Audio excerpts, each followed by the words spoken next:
देर रात घर लौटे तो जानकी सोफे पर बैठी इंतजार कर रही थी। देखते ही बोली, हाथ मुंह धो ले, खाना लगा देती हूँ। क्यों, नौकर नहीं है क्या घर में? मैं उनसे खाना मंगवा लूंगा, तुम्हें तकलीफ करने की जरूरत नहीं। पति को खाना नौकर परोसे, ऐसे संस्कार मेरे नहीं। वैसे भी इतनी पूजा पाठ के बाद तो आपकी सेवा का मौका मिला है, उसे गंवाना नहीं चाहती। रामानुज से कुछ कहते ही नहीं बना। घर में इस तरह का संस्कार देखने का उन्हें सौभाग्य ही कहाँ मिला था। माँ बचपन में गुजर गई थी, पत्नी सुलभा को तो अपने बनाव श्रृंगार से ही फुर्सत नहीं मिली कभी। वो हाथ मुंह धोकर खाने बैठ गए। पहली बार किसी ने प्यार से अपने हाथों से खाना बनाकर खिलवाया था, वरना तो बचपन से लेकर अब तक नौकरों के हाथ का बना ही खाना खाया था उन्होंने। और उस प्यार की मिठास वो खाने के स्वाद में स्पष्ट महसूस कर सकते थे, लेकिन तारीफ नहीं की। वो चाहते ही नहीं थे कि कहीं जानकी ये न समझ बैठे कि उनका नाता जुड़ रहा है। वो चुपचाप खाना खाकर सोने चले गए।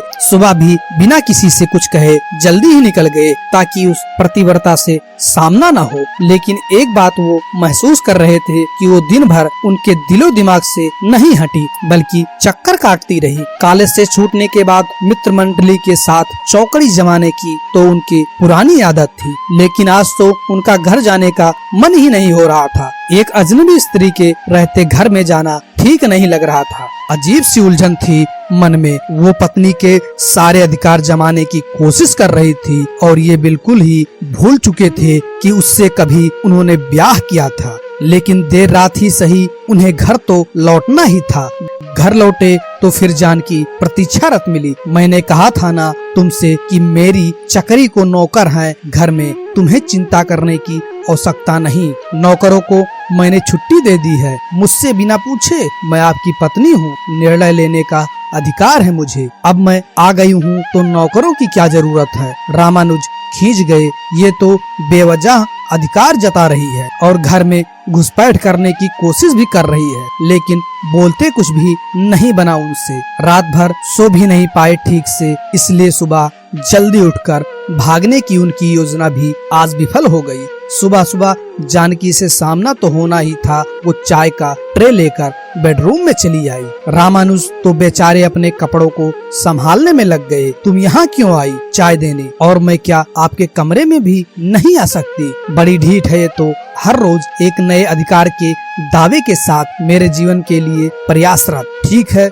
रख दो चाय, मैं पी लूंगा। आप मुझसे नजरें चुराकर क्यों बातें करते हैं? इतनी बुरी शक्ल नहीं है मेरी कि सुबह देख लो तो दिन भर पानी न मिले। कहते हुए खिलखिलाकर हंस दी वो और बाहर चली गई। पहली बार रामानुज ने जानकी को नजर उठाकर देखा था। जैसा सोचकर उन्होंने जानकी का परित्याग किया था, वो वैसी बिल्कुल भी नहीं थी। सुंदरता में सुलभा से 19 नहीं थी, न ही उसका रहन सहन बेसलीकेदार था। हाँ, उसने सुलभा की तरह मेकअप नहीं थोप रखा था, लेकिन उसकी सादगी में एक अलग ही बात थी। लेकिन अगले ही पल रामानुज को लगा कि वो ये सब क्यों सोच रहे हैं, उन्हें क्या मतलब है। वो चाहे जैसी दिखे। चाय पीकर वो नीचे उतरे तो घर एकदम बदला बदला सा लगा उन्हें। पूरे घर अगरबत्ती की खुशबू से महक रहा था। शायद अभी अभी जानकी पूजा करके उठी है। रामानुज के नीचे आते ही प्रसाद की थाली लेकर जानकी हाजिर हो गई। पर रामानुज को इन सब में रुचि नहीं थी। मैं कभी पूजा पाठ नहीं करता और न ही ईश्वर में विश्वास करता हूँ। पिता के देहांत के बाद इस घर में कभी पूजा पाठ नहीं हुई। बेहतर होगा कि तुम भी अपनी नौटंकी इस घर में न चलाओ और न ही इस घर को अपने अनुसार चलाने का प्रयास करो। रामानुज ने जानबूझकर बहुत सख्ती से ये बात कही थी, लेकिन जानकी के चेहरे पर उन्हें कोई रोष नजर नहीं आया। मैं अपने अनुसार घर चलाने का प्रयास नहीं कर रही हूँ। हाँ, लेकिन जब से इस घर में हूँ पूजा पाठ का अपना नियम नहीं बदलूंगी। बरसों पूजा करके ही तो आपको पाया है। अगर पूजा पाठ छोड़ दूंगी तो ईश्वर समझेंगे कि मैं स्वार्थी हूँ। काम बन गया तो उन्हें भुला बैठी। रामानुज फिर अचंभित। जिस स्त्री का उसके पति ने अकारण ही परित्याग कर दिया हो, उस पति के लिए व्रत उपवास पूजा पाठ कोई स्त्री कैसे कर सकती है और किस विश्वास के बल पर? शायद जानकी ने रामानुज के मन की बात पढ़ ली थी। मुझे विश्वास था ईश्वर मेरे साथ बुरा नहीं कर सकते। जन्म जन्मांतर का रिश्ता ऐसे टूटता है भला? इतना विश्वास एक ऐसे व्यक्ति पर जिसे परखने का मौका भी नहीं मिला कभी। नहीं, सब बकवास है,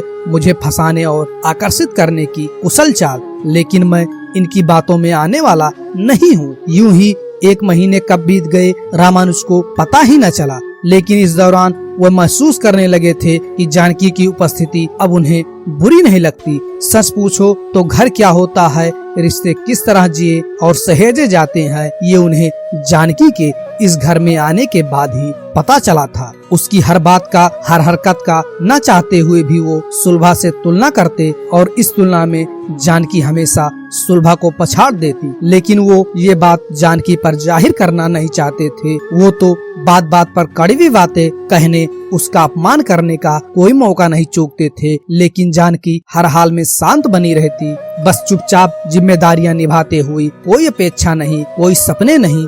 अगर ये कहानी आपको अच्छी लगती है प्लीज लाइक करें, शेयर करें और इस चैनल को सब्सक्राइब करके अपने भाई का सपोर्ट करें। Thank you. जय माता दी, जय श्री कृष्णा, जय हिंद दोस्तों।